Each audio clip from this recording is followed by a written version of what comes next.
তোমার নাম কি? আমার নাম সায়ন দাস। আচ্ছা, তুমি কোথা থেকে আসছো? আমি গড়িয়া দিয়ে আসছি। গড়িয়া থেকে আসছো।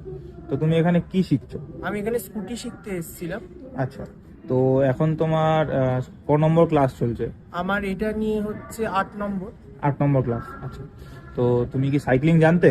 না, সাইক্লিং আমি জানি সাইক্লিং একদম জানতে না, না? একদম মানে জানতাম ছোটবেলায় কখনো সাইকেল চালাওনি তো? না, না, না, তো এখন কি তুমি স্কুটি চালাতে পারছো? একদম পুরোপুরি পারছি। পুরোপুরি পারছো? টার্নিং করতে পারছো? হ্যাঁ, হ্যাঁ, আর ব্যালেন্স আসতে তোমার কতদিন সময় লেগেছে? ব্যালেন্স আসতে আমার বলতে গেলে 1 2 3 4 5 দিনের মধ্যে আমরা 5 দিনের মধ্যে ব্যালেন্স তোমার চলে এসেছে? আচ্ছা আচ্ছা।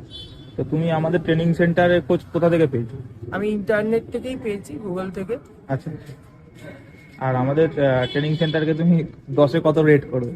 10-এ 10ই দিতে 10-এ 10 দিতে? 10-এ 10ই দিতে okay, thank you very much Sayan. আর তুমি জাস্ট একবার আমাদের চালিয়ে একটু দেখিয়ে যাও তুমি কেমন চালাতে পারছো। Nice, very good, very good.